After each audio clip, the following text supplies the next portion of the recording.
Welcome to the Nobles Nido and welcome to part 1 of our 3-part Christmas cookie box series. Every year we bake off 900 cookies and give them out to our friends and family to let them know that we love them and we're thankful for them at the beginning of every Christmas season. And this year is no different. If you're new around here, my name is Sarah and I'm a working mom to 3 little kids, and this is one of my favorite things that I do throughout the year. And it's a huge family affair. It takes weeks to accomplish because I work a full-time job, but it brings us so much joy. This video today is going to feature everything that we purchased to make these Christmas cookies, and then we're going to talk about what we're making this year. So each year we do 10 cookies and I always aim for about 90 of each cookie. And we do a couple of different size boxes. We do single boxes for people who are not married. And then we do family style boxes for people who are married or have a couple of kids. And then we do large boxes for people with big families or for certain teams within our organization. So let's jump into the haul really fast. We'll talk about what I purchased and what I got this year. I did Walmart. I've done Costco. It was just not going to work out for us to get to the Costco that's across town, so I just picked stuff up at our local Walmart, which works out great.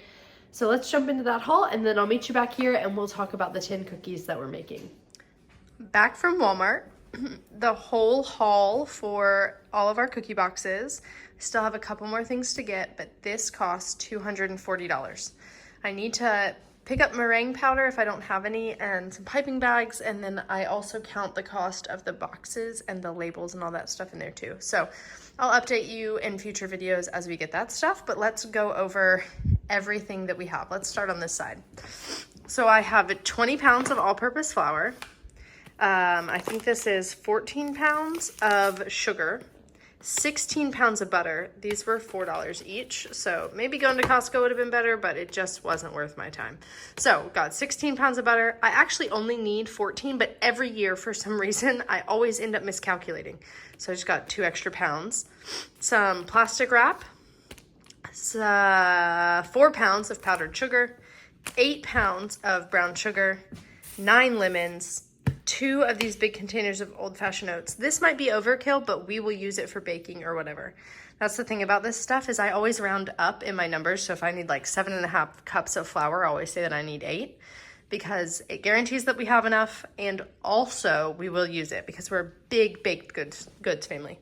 Some more baking powder and baking soda, 2 of these Hershey's Special Dark Cocos, some molasses for our molasses cookies.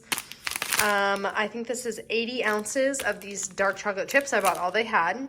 2 bags of plastic white, 2 bags of these butterscotch, 1 semi-sweet. I'm going to mix these 2 for the Magic 5 because I couldn't find any more of these. The Magic 5 calls for semi-sweet anyways. I just like to use these because they bring such balance to sweet cookies because they're not a sweet or chocolate chip. So I'll just mix these to have the quantity that I need. 2 things of sweetened dried cranberries for the oatmeal white chocolate cranberry pecan situation.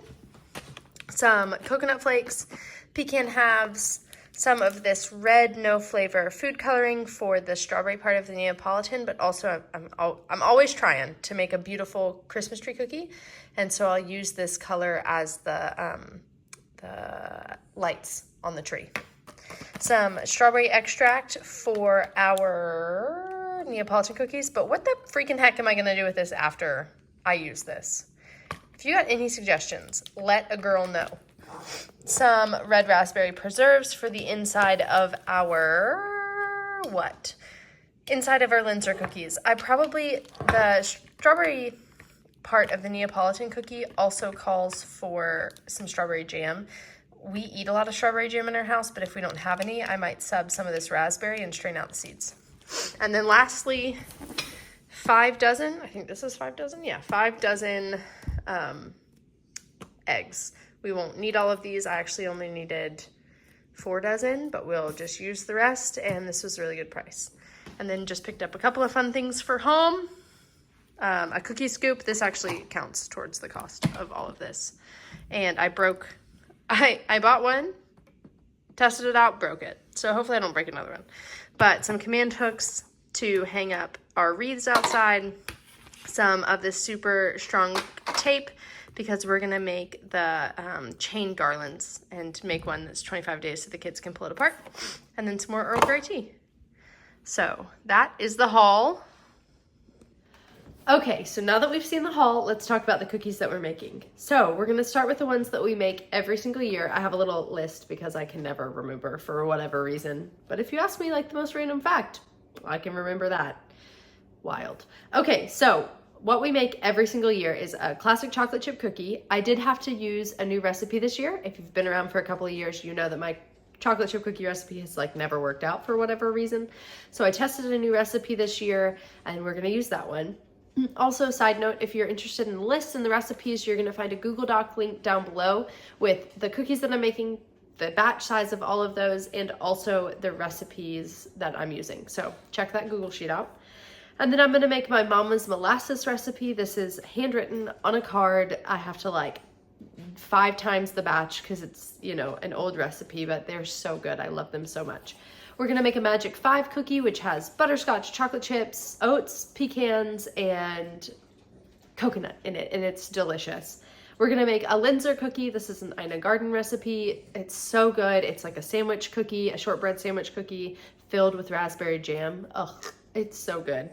We're gonna make a classic snickerdoodle. We'll make a double chocolate espresso. This is my favorite of all the cookies. It is deep and rich and chocolatey, and it is decadence.